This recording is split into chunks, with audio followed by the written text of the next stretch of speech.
स्वागत है आपका आपके अपने YouTube channel classes with me पर। इसमें आज से हम स्टार्ट करेंगे the mint.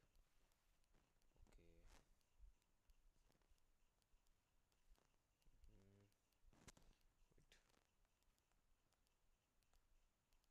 Wait. The mint newspaper analysis.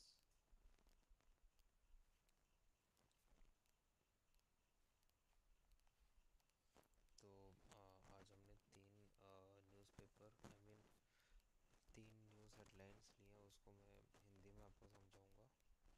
तो ये पहला न्यूज़ हेडलाइन है कि India to leverage South Africa WTO case to get EU food rules relaxed. Actual क्या हुआ है इसमें, अगर मैं इसका समरी बताऊं या फिर इसका शॉर्ट बताऊं तो ये बोल सकता हूं कि इंडिया और साउथ अफ्रीका मिलके EU के स्ट्रिक्ट फूड सेफ्टी रेगुलेशन,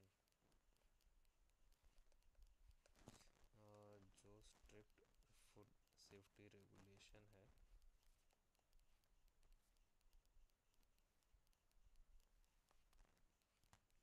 उसके अगेंस्ट एक केस लड़ रहे हैं। और EU के रूल्स की वजह से इंडिया के एक्सपोर्ट, जैसे टी हो गया, चिली हो गया, बासमती राइस,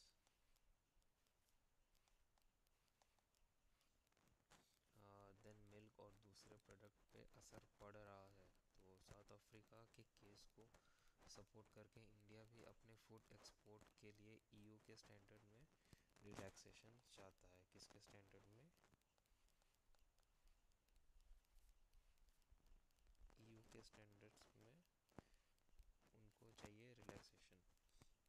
तो साउथ अफ्रीका का कहना है कि EU के रेगुलेशंस जो फॉल्स कोडिंग मोथ पे फोकस करते हैं वो ज़रूरत से ज़्यादा स्ट्रिक्ट हैं और WTO के रूल्स को वायलेट करते हैं। ये मोथ मॉथ जिसको बोलते हैं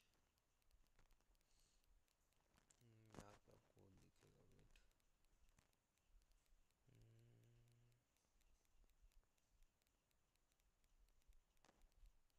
सी मोथ, फॉल्स कोडिंग मोथ एक इंसेक्ट होता है। अगर मैं आपको यहाँ दिखा दूँ, देखिए यहाँ पे, वेट वेट,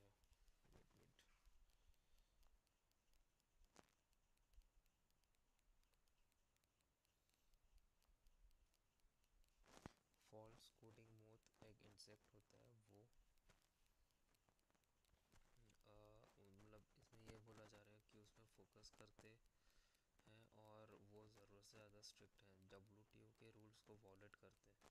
ये moth south Africa citrus fruit से इंपोर्ट के असर में आ जाता है, जो कि कहाँ से आता है, वेट।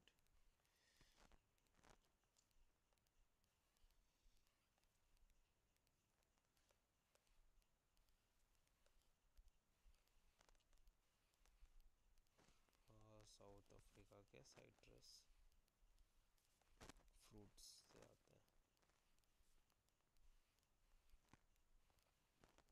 क्या आता है? Moth. What is that? An insect.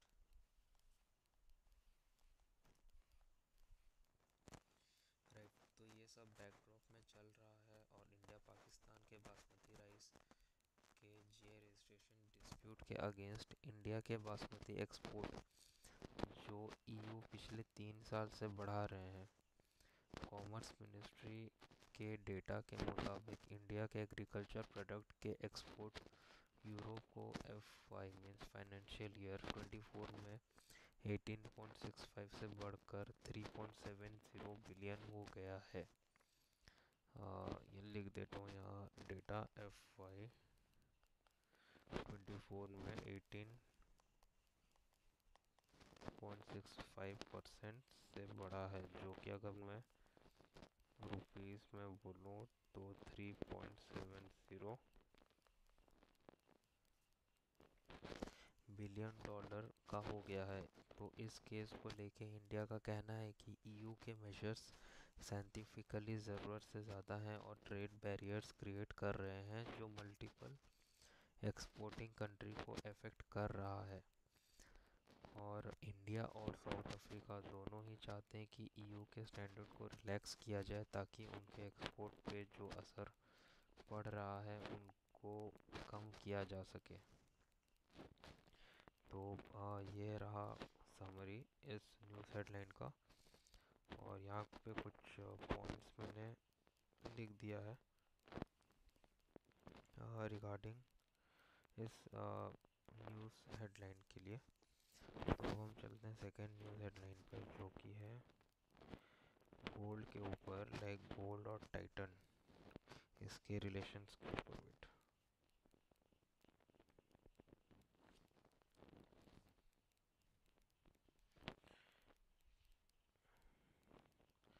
Pricey gold dulls Titan sparkle. तो जो टाइटन कंपनी है वो टाटा ग्रुप की एक कंपनी है जो फाइनेंशियल ईयर 24 में मार्च क्वार्टर के रिजल्ट्स को स्ट्रीट्स के एक्सपेक्टेशन को नहीं पूरा कर पाया। हाँ,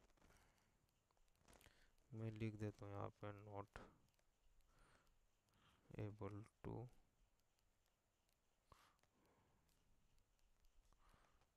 रीच एक्सपेक्टेशन। राइट, तो इसके जो सीईओ, मतलब इसके मतलब मुख्य जो कारण है वो है high gold price. Main reason जो है वो है high gold price.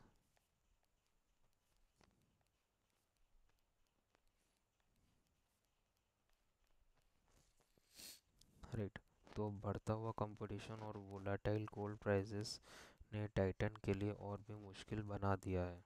Quarter four में ज्वेलरी सेल्स के नियरली 19% ईयर ऑन ईयर से बढ़कर 18,998 करोड़ तक पहुंच गई है, लेकिन एवरेज सेल्स प्राइस में सिर्फ सिंगल डिजिट की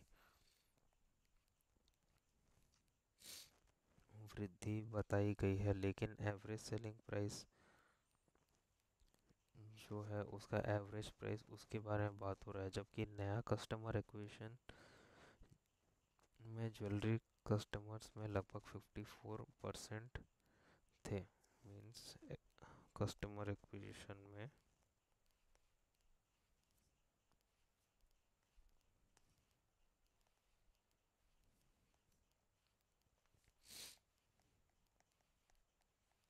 54% का ही बताया गया है जो कि कस्टमर है ज्वेलरी से रिलेटेड,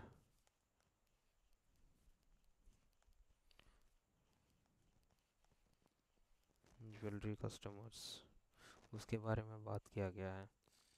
तो टाइटन को स्लगिश डिमांड, बढ़ते कंपटीशन और फ्लक्चुएटिंग गोल्ड प्राइस। तो यहाँ पे थ्री रीजंस अगर मैं बोलूँ तो पहला रीज़न रहेगा स्लगिश स्लगिश डिमांड।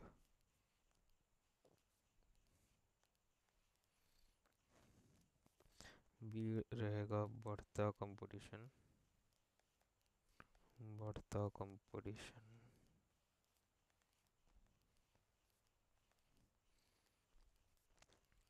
और तीसरा रहेगा फ्लक्चुएटिंग गोल्ड प्राइस।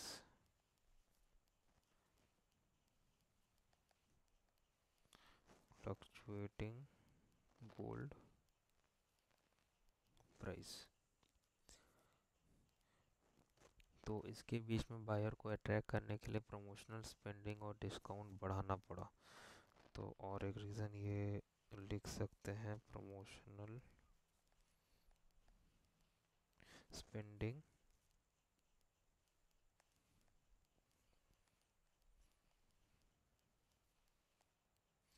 और हैवी डिस्काउंट्स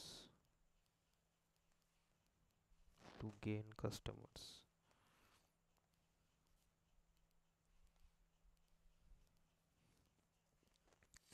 जिससे उसके मार्जिन पर भारी असर पड़ा। तो ये सब रीज़न के कारण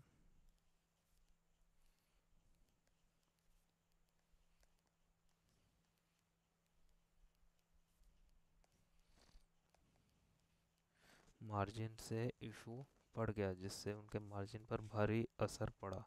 तो इस वजह से ज्वेलरी की earning before interest and tax, जो कि ईबिट बोलते हैं, उसकी मार्जिन 110 बेसिस पॉइंट कम होकर 12.1% हो गया है, जिससे ये क्वार्टर फोर में फोर्थ कंसेक्यूटिव क्वार्टर में ईयर ऑन ईयर कॉन्ट्रैक्शन देख रहा है। तो ये रहा सेकेंड न्यूज़ हेडलाइन का समरी।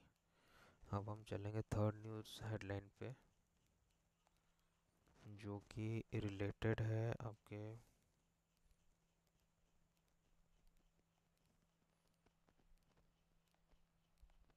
wait, हम्म,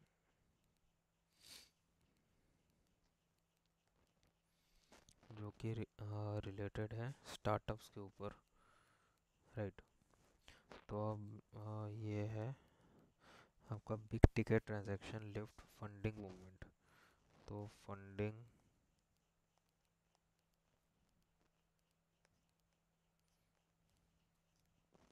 मूवमेंट्स के बारे में बताया गया है रिलेटेड टू स्टार्टअप।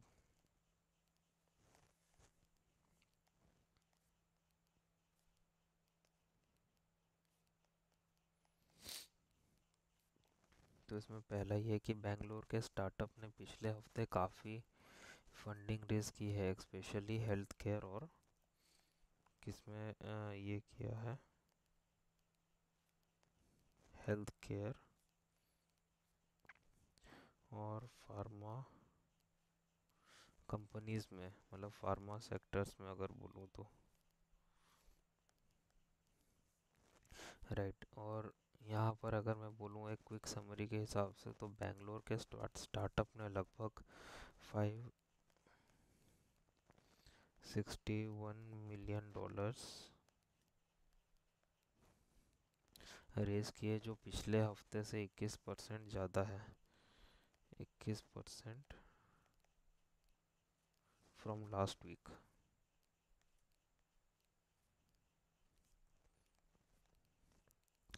राइट। और बाकी फार्मा इजी के पेरेंट कंपनी एपीआई होल्डिंग्स ने 1804 करोड़ का फंड रेज किया है। मैं लिख देता हूँ फार्म इजी। फार्म इजी बहुत फेमस नाम है, आप सुने होंगे। फार्म इजी के पेरेंट कंपनी, जो कि API API Holdings, wait, API Holdings, इन्होंने फंडिंग रेज किया है अराउंड 1804 करोड़ का, जो कि Manipal Education and Medical Group से है। और अगर मैं और एक स्टार्टअप का बात करूं, जो कि है माई शुभ लाइफ।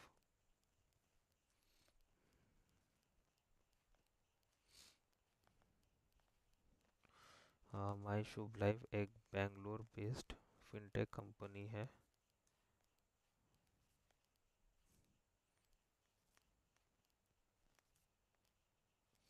एक बेंगलोर बेस्ड फिनटेक कंपनी है, जिन्होंने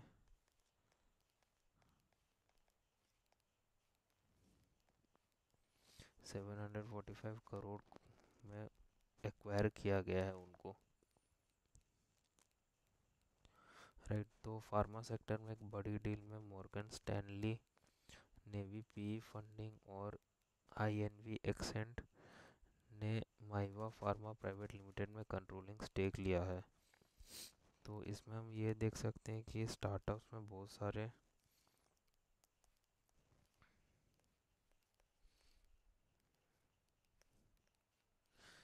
स्टार्टअप में बहुत सारे फार्मा सेक्टर्स में इन्होंने इन्वेस्ट किया है due to some reason, but अभी के हिसाब से फाइनेंस के न्यूज़ में ये बहुत ही फायर की तरह चल रहा है। तो इसके हिसाब से अगर कोई भी चीज़ आप जानना चाहते हो तो बताओ, आपको नेक्स्ट वीडियो में इसका अच्छा समरी दूंगा, बिकॉज अभी एक ट्रेंडिंग टॉपिक है related to funding in pharma sector. तो आज के लिए इतना ही। Thank you and have a nice day.